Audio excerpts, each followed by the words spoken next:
morning mga kabombo, subong yari kita sa Surala PNP, makaupod nato ng ilang hepe, kasi Police Lieutenant Colonel Joseph Hanpon Clarete. Sir, good morning. Kagmayong umaga sa inyo. Good morning, Bumbumira ka. Good morning man. Sa tanan nga palamanti ka nagatanaw sa Bombo Radyo, Coronadal. Si OP, kamusta ang latest investigation nato sa nagluntad nga pagpanglutang patay sa area sa Barangay Muloy diri sa imo nga AOR? Sa natabo kahapon nga pagpanglutang kag pagpanglabo, na-hospitalize ang ginaaligar nga nagpusil sa biktima ara subong sa Coronadal City, sa ospital sa Coronadal City kay gi-forward dito because of fracture sa iya nga kamot. Also atong nanglabo ara na sa aton custody, ara sa aton nga custodial facility, waiting for complaint nga inquest naton sa prosecutor's office. Okay, what actually happened sang kahapon nga adlaw sang nagluntad ining insidente si OP base man sa inyong latest investigation? Kahapon we received report nga may ara sang ginaaligar nga shooting incident dito sa Barangay Muloy. Boundary siya actually sang Barangay Duengas kag Barangay Muloy, secluded ang area Surudlon. But prior to that, may nagkadto na diri ang subong suspect nga siya Mr. Diosdado Sigura. Nagkadto siya diri upod iya bata may ara sang pilas gilabuan. Na nakita ning si Mr. Sigura nga pilason duguan, may bitbit siya nga binangon kag pusil.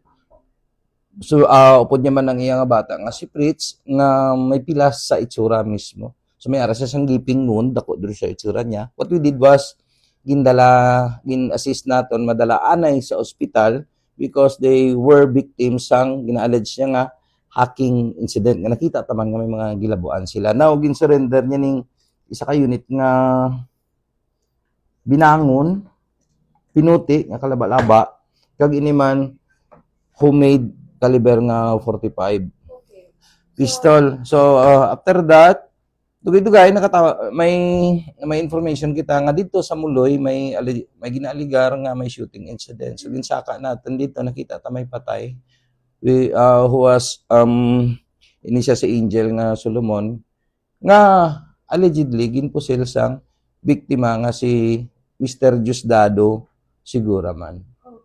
Now ang upod sini ni Angel ining si Rodolfo nga hara subong sa aton, allegedly ginkuha niya man ang ini nga pinuti nga kay Angel nga Solomon kagamo ni nga gingamit sa pagpanglabo sa magtatay.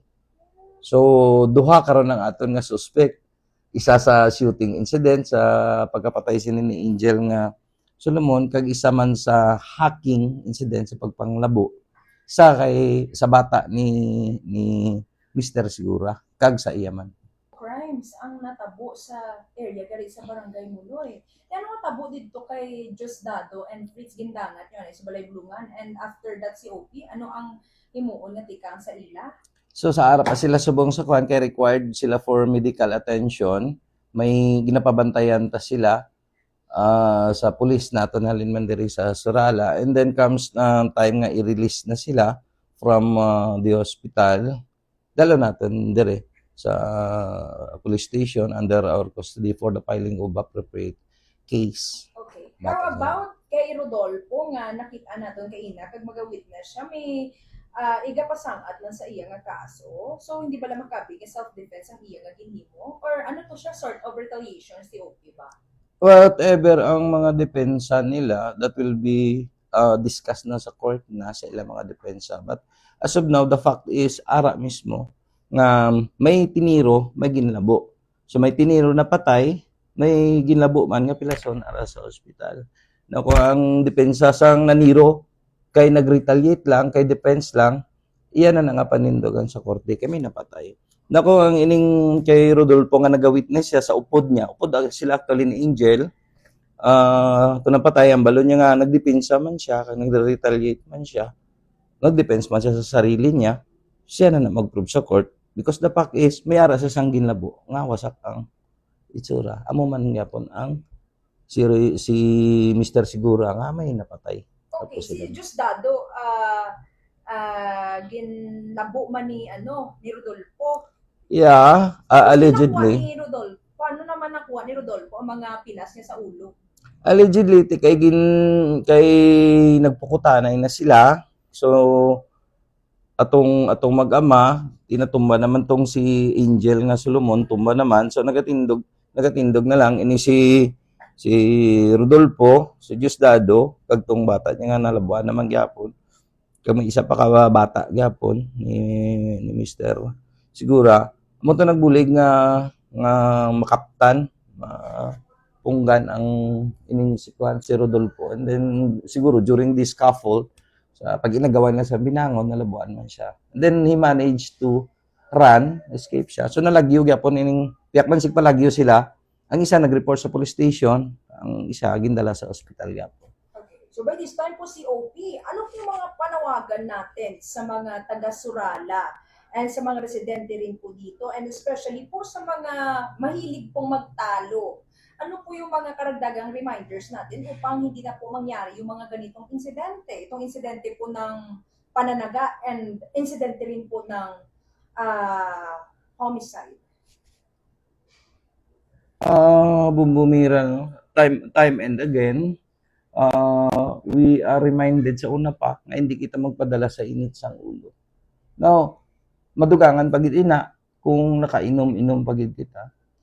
Usually ang mga kaso nga mo sini nagaluntad, naga-start siya sa simple nga grudges, and then mag-confrontation, then mag-alsahan na sang boses, mag-alsahan na sang kamot, and ultimately ang sini nagakadabo. Ang advice namon as kapulisan, ang maipapayo lang namin sa mga